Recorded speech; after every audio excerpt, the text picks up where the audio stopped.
빌립보서 2장 2절 말씀 보도록 하겠습니다.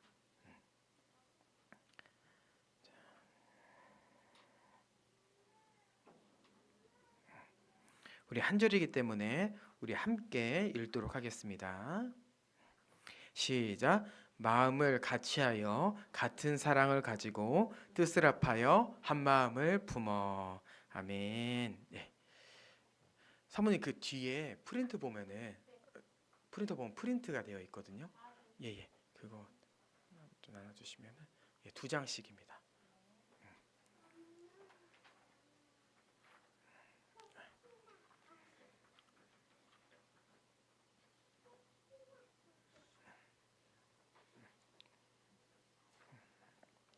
우리 봄이 예배 잘 드릴 수 있죠? 오케이 좋아요. 자 한번 들어봐요. 오늘은 이제 2026년 목표 안에서 우리가 어떻게 신앙생활을 해야 되는지, 이 신앙생활을 하는 것에 있어 우리가 기억해야 될 것이 무엇인지에 대해서 좀 한번 나누어 보려고 합니다. 그래서 저번 주 우리가 이제 한 뜻, 한 마음이라는 것에 대해서 이제 나누었는데, 한 뜻이 뭐였냐라고 했을 때, 이것은 뜻이라고 했을 때는 우리가 다양한 개념을 생각할 수 있지만 실제로 이것을 원어적으로 봤을 때는 혼이라는 단어와 함께라는 단어가 섞여 혼이 합쳐진, 혼이 엮인 하나의 존재다. 이것이 한 뜻이다라는 이야기를 우리가 함께 나누었어요. 이게 우리가 2020년을 가는 데 있어서 아주 중요한 방향성 중에 하나인 거죠. 우리는 하나의 존재로서 나아간다. 예. 그리고 한 마음은 무엇이냐라고 했을 때 바로 목표를 말한다라고 이야기했었죠. 하나 된 목표. 예, 이렇게 됐고, 그리고 이 부분에 있어서 우리가 이 길을 가는 데 있어서 전제되어야 될 것이 바로 오늘 말씀에 나온 마음을 같이 하는 것과 같은 사랑을 가진 것이다 라는 것을 우리는 저번 주에 함께 나누었습니다. 예. 우리가 정말 한 몸으로서 한 목표를 향해 달려가는 교회가 되길 원해요. 그리고 함께 성경적 교회를 세워가는 그런 교회가 되길 원합니다. 저는 바람이 있다면은 이제 우리가 이렇게 신앙생활을 한 다음에 주님께서 재림하셨을 때, 아니면은 우리가 주님이 재림하시기 전에 죽을 수도 있잖아요. 그때 하나님 앞에 갔을 때 주님께서 너가 성경적 교회를 세우느라 너무 수고했어, 이런 이야기를 우리가 함께 듣길 원해요. 주 앞에 평가받았을 때 우리가 한 자리에 함께 있었으면 좋겠고, 그 안에서 서로를 격려해 주면서 우리 이 땅에서 참 수고했다, 그동안 너무 잘했어, 이렇게 격려하면서도 또한 주님께서도 너희가 성경적 교회야 라는 그 칭찬을 듣는 것, 이것을 위해 함께 걸어가길 원합니다. 그리고 그 부분에 있어서 우리가 2020년에 발을 떼려고 하는 것이 바로 한 뜻, 한 마음인 거예요.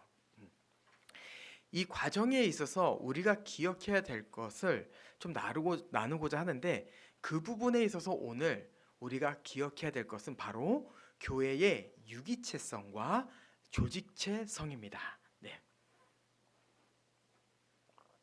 제가 이 단어를 그대로 사용해야 되나 말아야 되나 되게 고민이 많았는데, 또 이것을 사용하지 않으면은 이거에 대한 의미를 잘 담을 수 없겠다라는 생각이 들어서 유기체성과 조직체성이라는 말을 그냥 그대로 한번 가져와 봤어요.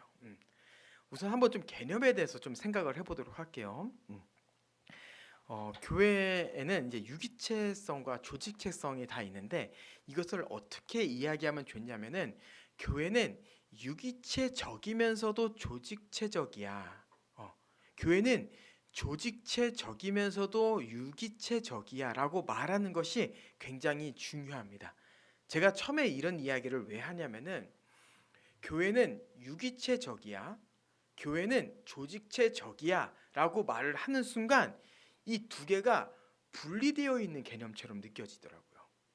그러니까 교회는 유기체적이야라고 이야기를 하니까 뭔가 조직체가 없는 것 같고, 아니면은 이 두 개의 개념이 상호 보완적인 개념보다는 교회를 설명하는 두 가지 방식으로 느껴지는 거예요. 근데 그렇지 않거든요. 이 두 개의 관계는.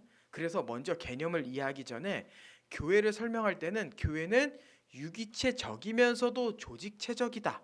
교회는 조직체적이면서도 유기체적이다라는 문장을 표현하는 것이 맞다라는 것을 먼저 짚고, 자, 그러면은 유기체적을 쉽게 설명하면 어떻게 얘기할 수 있냐? 바로 그리스도 안에서 살아있는 한 몸이다. 이게 바로 유기체성입니다.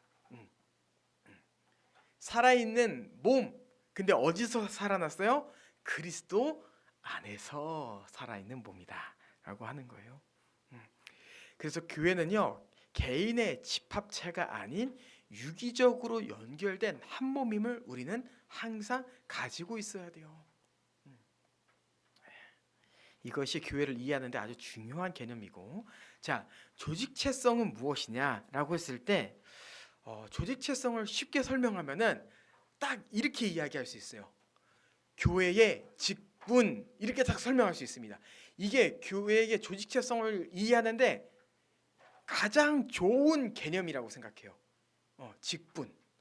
좀 더 풀어서 설명하면은 교회의 직분과 제도, 이렇게 이야기할 수 있는데, 이제 뭔가 조직적이다라고 우리가 말하면은 되게 많은 이야기를 할 수가 있잖아요. 그러다 보니까 그냥 조직체성을 이야기할 때는 한 가지를 기억한다면 뭐가 좋을까라고 했을 때 그것은 직분이다. 이렇게 이야기하는 것이 가장 정확한 개념 이해다라고 할 수 있어요.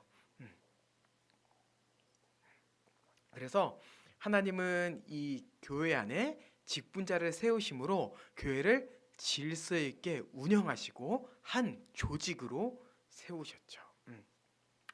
이 안에서 우리가 이제 이 유기체성과 조직체성의 역사적 고찰을 좀 한번 살펴보기를 원하는데요. 기독교의 역사를 살펴보면요, 이 유기체성과 조직체성이 다 드러납니다. 첫 번째는 이제 초대교회를 이야기할 수 있겠죠. 사도시대라고 하는데, 이게 이제 AD 30년부터 AD 100년까지를 얘기할 수 있어요. 그때 뭐가 드러났냐라고 했을 때 바로 오순절 성령 강림 사건을 통하여서 교회가 탄생되었죠. 이 교회의 탄생은 바로 그리스도 안에서 살아있는 한 몸이 등장했음을 보여주는 사건입니다. 여기서 이미 교회의 유기체성이 드러나는 거예요. 유기체성. 이 성경에 유기체성, 조직체성 이렇게 말하고 있진 않아요. 이거는 4세기에 등장한 개념이에요. 근데 유기체성, 조직체성이라는 개념이 등장하진 않지만 교회 안에 이러한 요소들이 있다. 근데 첫 번째 어디다? 바로 오순절 성령 강림을 통해서 볼 수 있다. 이렇게 좀 우리가 볼 수 있고, 그러면은 조직체성은 어떻게 드러나는가? 라고 했을 때 초대교회 시대에는 바로 사도들을 통하여서 조직체성이 드러납니다. 말씀을 가르치는 직분이 있었죠. 그리고 성도들은 그 안에서 말씀을 배웠어요. 교회는 그 안에서 지도를 받았죠. 그리고 성도들은 그 사도들의 지도를 받아서 한몸됨을 유지할 수 있었고, 그 안에서 또 다른 직분이 등장하는데 바로 집사입니다. 집사. 7 집사가 세워지죠. 이렇게 조직책성이 초대교회 안에 아주 균형 있게 잘 드러났어요. 자, 그 다음에 이제 AD 100년 이후로 그것을 교부 시대라고 하는데, 교부 시대에는 조금 더 조직체성이 강조되는 때였습니다. 여기서 이제 교부라 하면은 사도들의 직속 제자이거나 직접적으로 영향을 받은 사람을 교부라고 말해요. 그래서 이 시대에는 교부가 없습니다. 왜? 사도들의 직속 제자도 없고 또한 사도들에게 직접적으로 영향을 받은 사람도 없기 때문이에요. 그리고 사도들은 당연히 없죠. 막 지금 막 이제 신사도라고 해가지고 막 내가 사도다 막 이렇게 하는 사람들이 있어요. 다 가짜예요. 다 가짜. 다 거짓 교사죠. 자, 그래서 이 교부 시대 얘는 왜 조직체성이 강조되었냐라고 했냐면은 이 AD 100년부터는 교회가 좀 더 확장이 되어집니다. 예루살렘 교회뿐만 아니라 이방 교회도 등장하고요. 이 안에서 교회의 교세가 점점 확장되면서 분파도 많아졌죠. 근데 이 분파가 많아지니까 또 등장하는 게 뭐였냐면은 이단들이었어요. 이단들. 이 이단들이 많아지다 보니까 어떻게 이 이단들을 대처할 수 있겠어요? 가르침이 있어야지 이 이단들을 대처할 수 있는 거예요. 그리고 가르침이 있으려면 뭐가 있어야 돼요? 가르치는 직분자가 있었어야 됐던 거예요. 그러니까 교부 시대 때는 이 시대적 배경으로 인하여서 조직체성이 강조될 수밖에 없었습니다. 그리고 이 안에서 이제 계속해서 이 교회를 잘 세워가기를 시작했었죠. 자, 근데 이제 문제는 어디서부터 등장하냐면 바로 중세 시대부터 등장합니다. 중세 시대에는 이제 교부 시대에 있었던 이 감독 체제에서 이제 넘어서 교황 체제로 넘어가는 시기예요. 교황 체제가 확립되는 시대인데 이 조직체성이 절대화되어서 어떻게 되었냐면은 교황의 권력이 절대화되는 시대였습니다. 이 교황의 권력이 절대화되다 보니까 약화되는 건 뭐였냐면은 교회의 한몸됨, 유기체성이 약화되었어요. 여러분 여기서 우리가 이제 오해하면 안 되는 게 뭐냐면은 조직체성이 강조된다고 해서 이 직분이 강조된다고 해서 한몸됨이 무너지는 게 아니에요. 이 유기체성이 강조된다고 해서 조직체성이 무너지는 게 아닙니다. 어떻게 이해해야 되냐면은 상호 보완적으로서 조직체성이 잘 서면은 유기체성도 잘 서요. 이 한몸됨이 잘 서면요 또한 조직체성도 잘 돼요. 근데 문제는 뭐예요? 이 조직체성, 이 직분이 무너지니까 유기체성도 함께 약화되는 거예요. 이게 문제였던 거예요. 자, 그래서 중세 시대 때 어떻게 드러나냐면은 교황의 명령이 없이는 이 성직자의 명령이 없이는 평신도들이 교회의 봉사에 참여할 수 없었습니다. 그러니까 구조가 어떻게 되냐면은 이 평신도와 성직자가 서로 한 몸으로서 소통하며 함께 온전해져야 되는데 일방적인 구조가 되는 거예요. 일방적인 구조.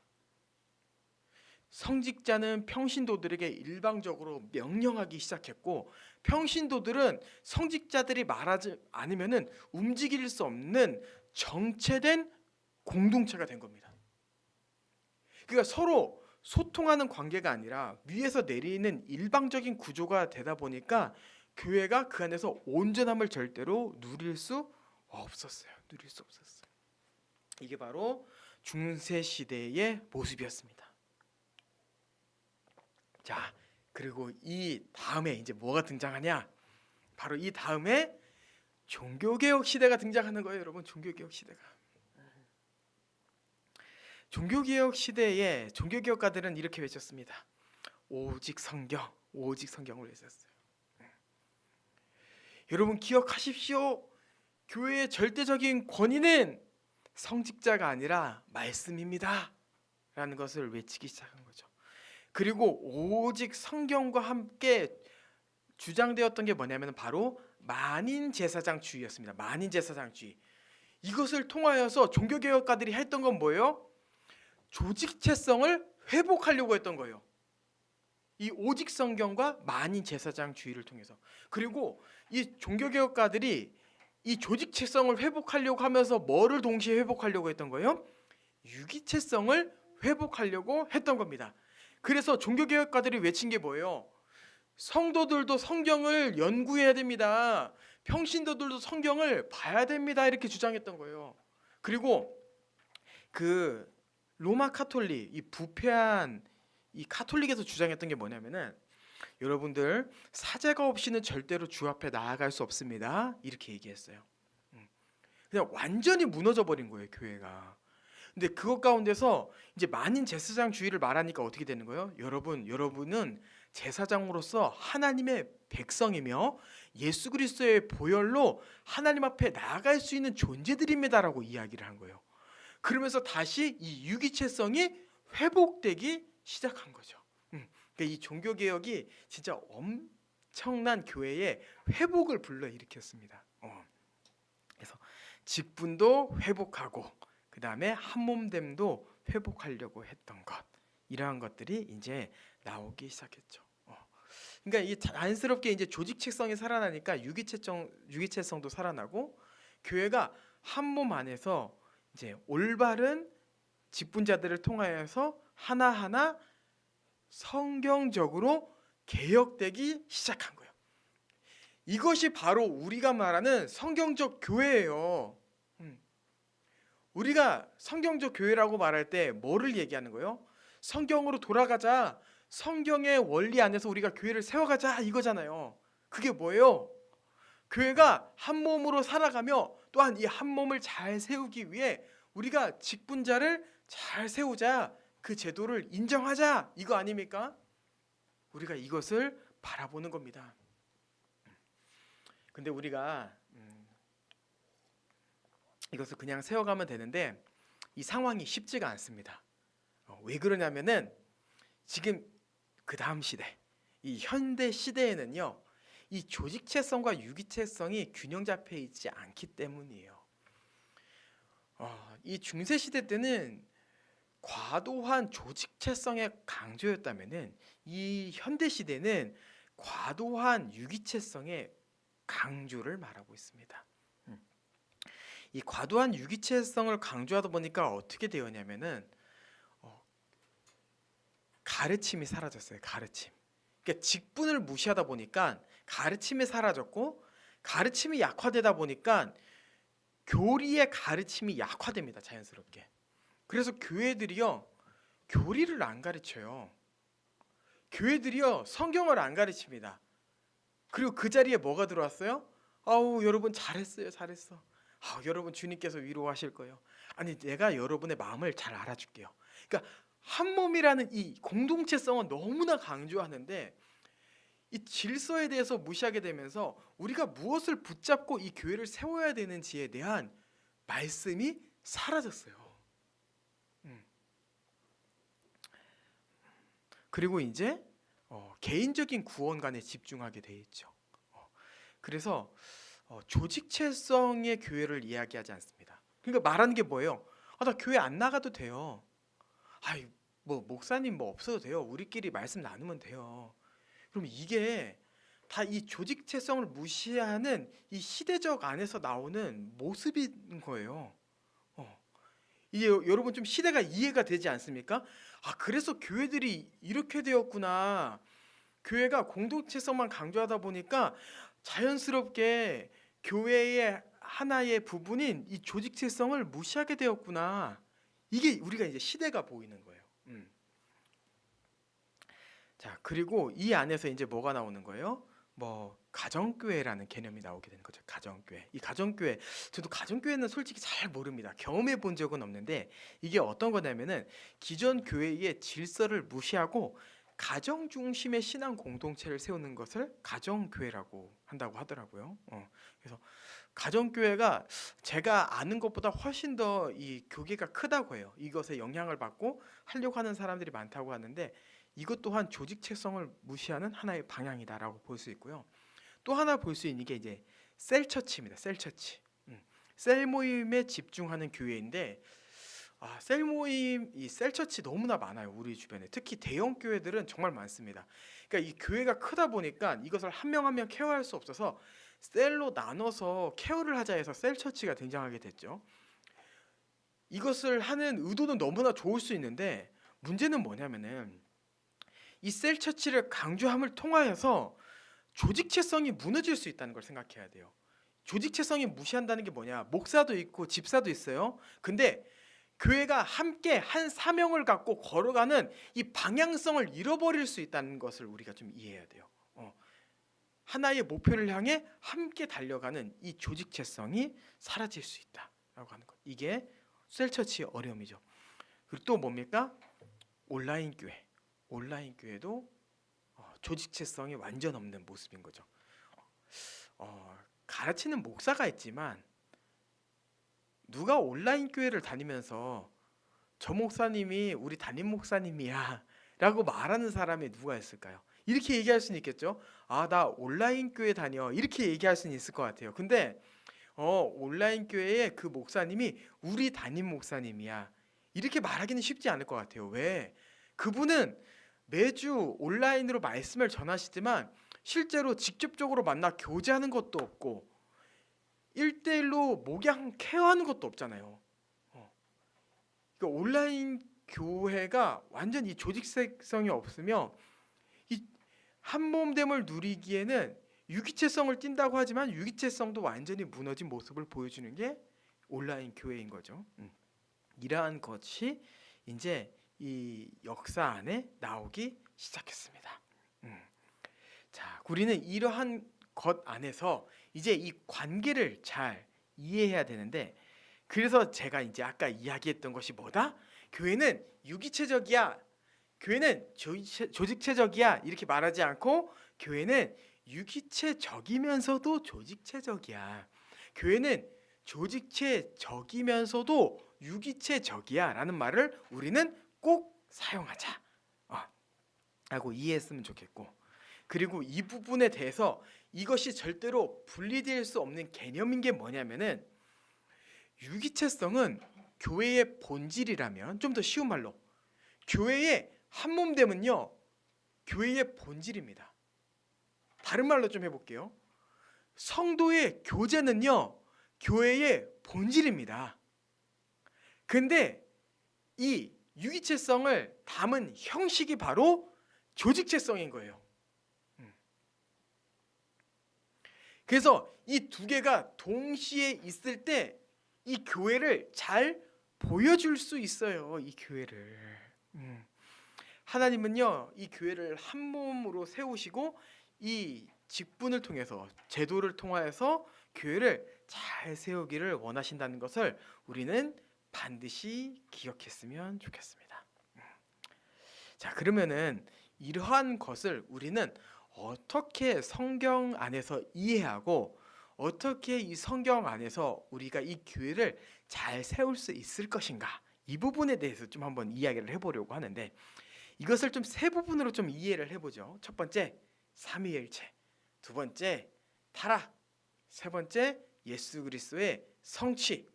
이 세 가지를 통해서 한번 이 유기체성과 조직체성의 성경적 근거를 이해하고 이 말씀 안에서 함께 나아갔으면 좋겠어요. 자, 첫 번째, 우리는 삼위일체 하나님을 통하여서 교회의 유기체성을 볼 수 있습니다. 요한복음 17장 21절에 보면요, 예수님이 이렇게 고백하세요. 아버지가 내 안에, 내가 아버지 안에 있습니다, 이렇게 이야기를 하면서 이 삼위 하나님, 성부 하나님, 성자 예수님, 성령 하나님은 한 몸임을 고백하고 있습니다. 그리고 이 삼위 하나님이 이제 인간을 창조하실 때 어떻게 창조하시죠? 우리가 저번 복음의 기초 때 이야기했던 건데, 바로 하나님의 형상을 따라 창조하시죠. 이 하나님의 형상을 따라 아담을 창조하시는 것을 통해 인간 또한 유기체적인 존재다라는 것을 우리는 성경을 통해 볼 수 있는 거예요. 인간은요 삼위 하나님과 같이 한 몸이며 서로 사랑하고 섬기는 존재입니다.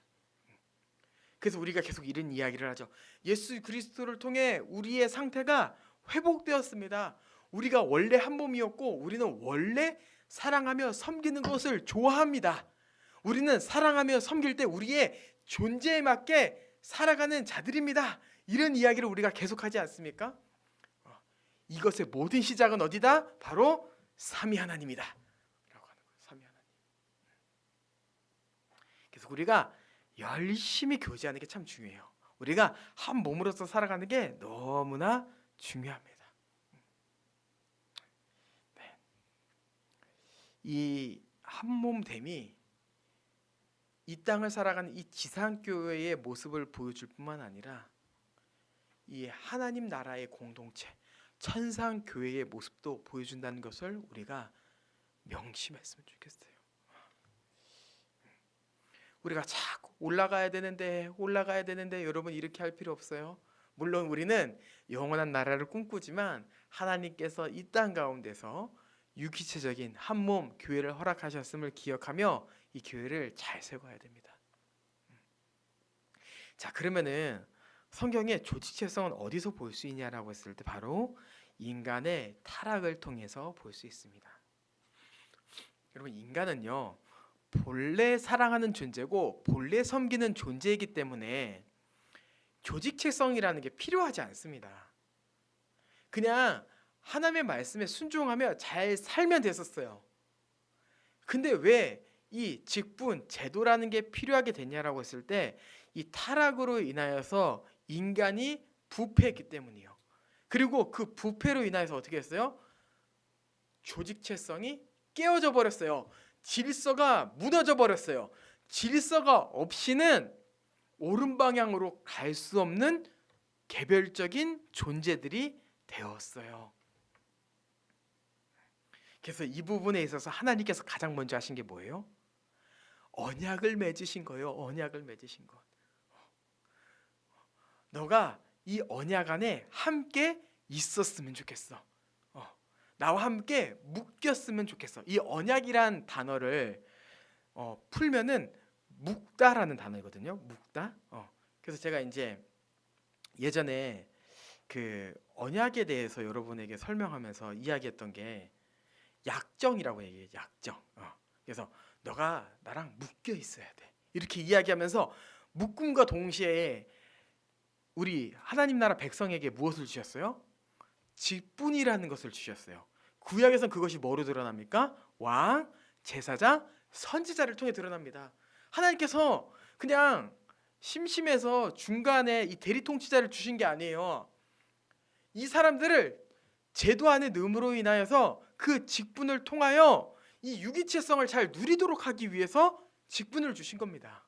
그래서 왕과 제사장과 선지자를 통하여서 교회는 조직체성이 세워지고 유기체성을 잘 누릴 수 있었던 거죠. 그리고 그 안에 그 제도를 우리는 뭐라고 얘기합니까? 바로 율법이다라고 얘기하는 거예요. 율법. 율법을 통하여서 우리는 그 제도를 이해할 수 있습니다. 네. 자,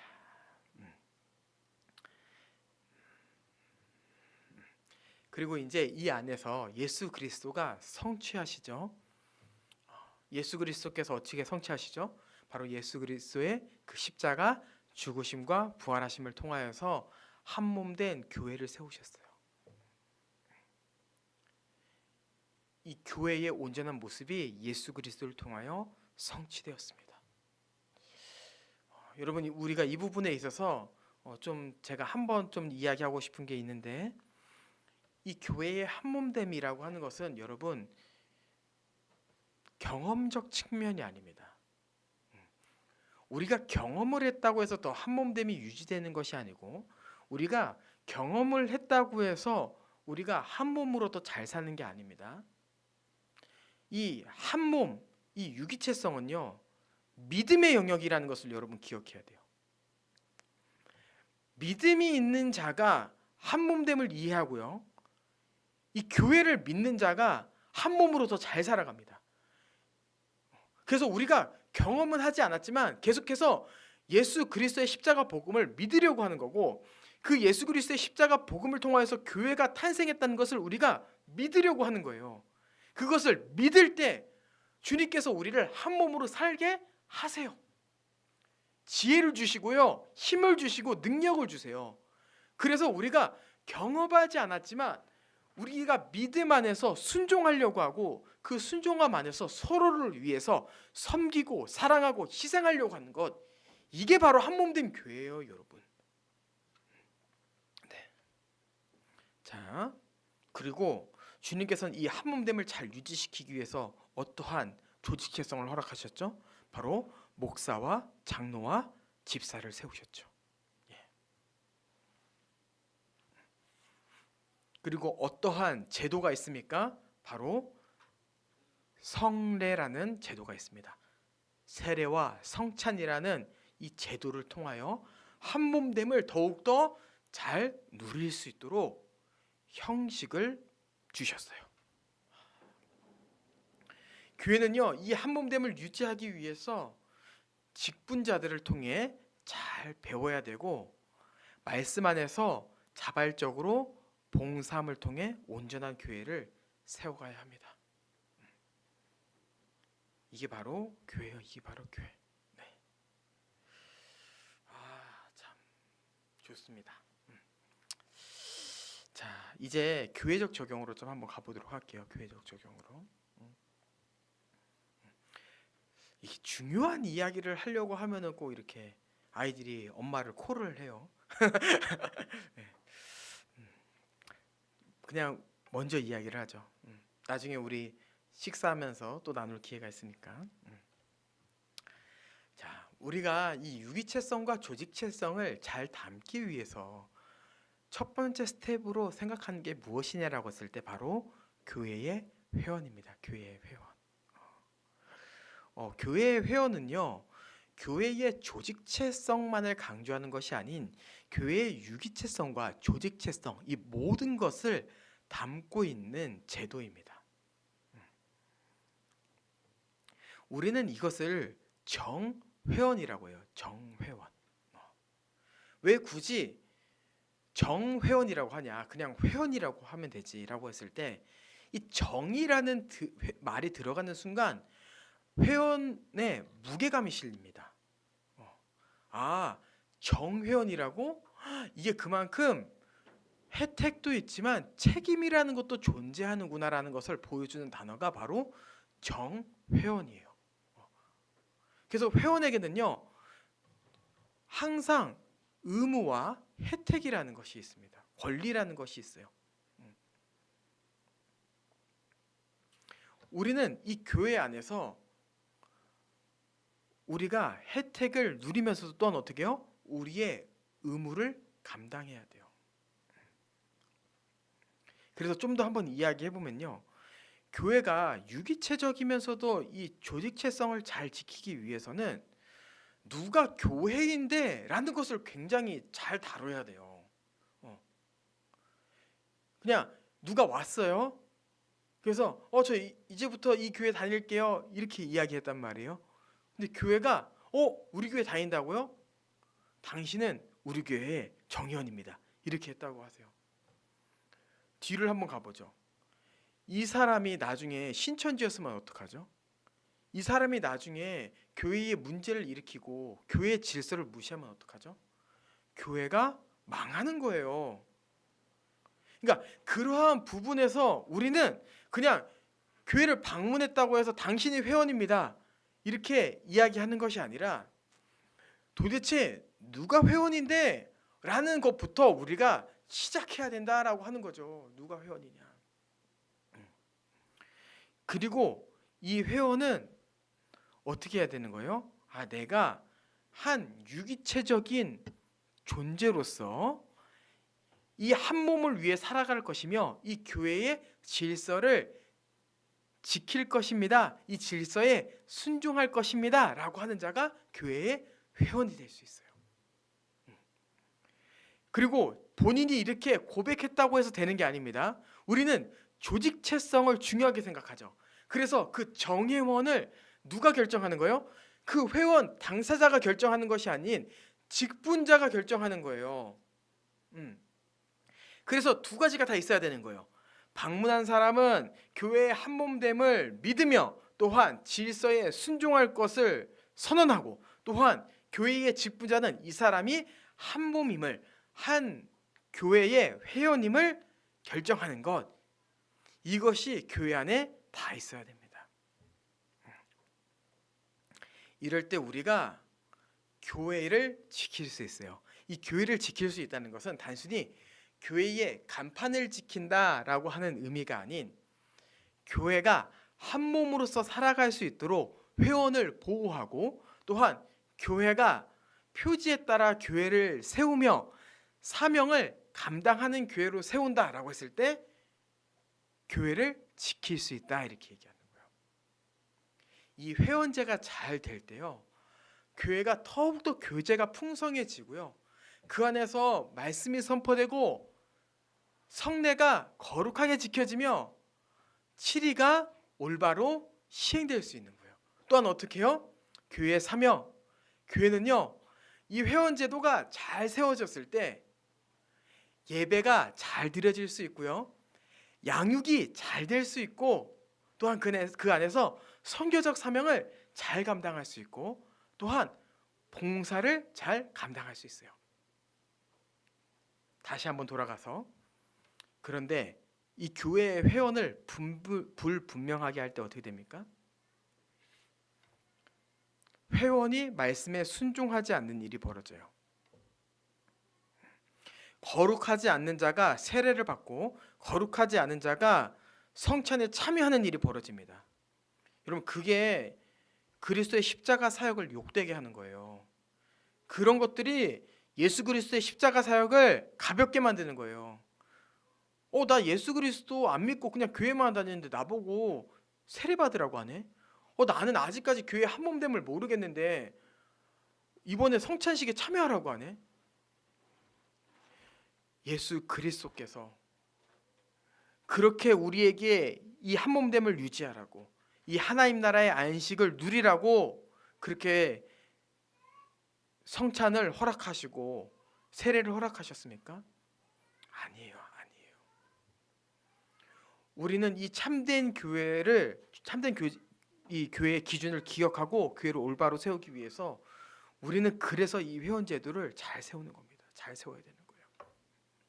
그리고 회원이 아닌 자가 예배에 참여했을 때 이 예배를 흐트려 놓을 수 있으며,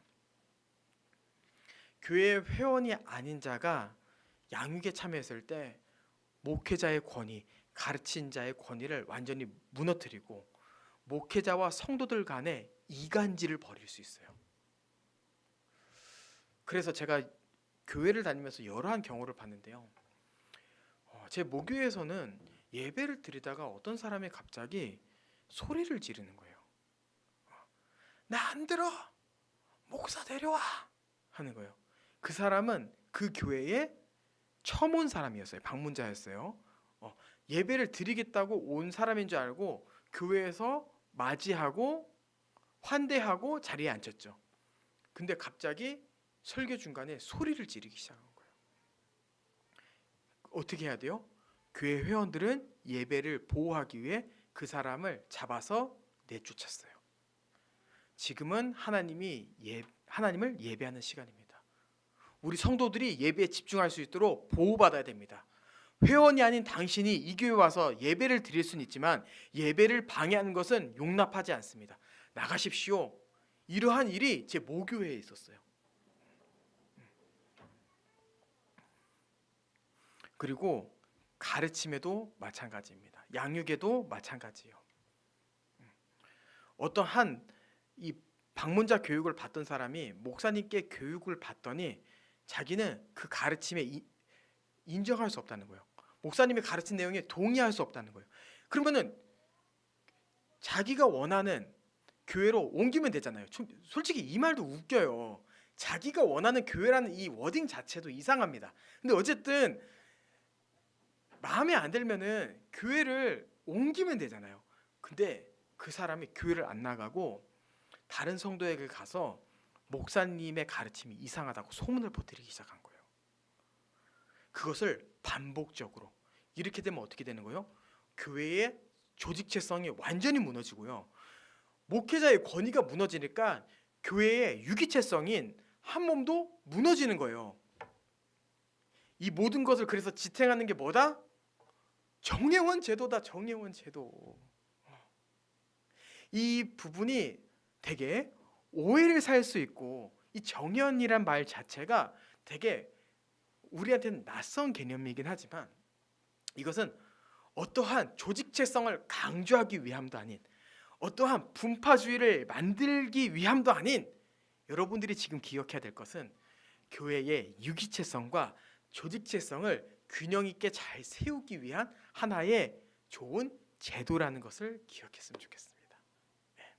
자, 그래서 이 교회의 표지적인 측면에서 다시 한번 이야기해 보면은, 교회는 이제 유기체성과 조직체성을 잘 세우는 것 안에서 어떠한 일이 벌어집니까? 성도들은요, 말씀을 함께 배우기를 힘씁니다. 유기체성으로서.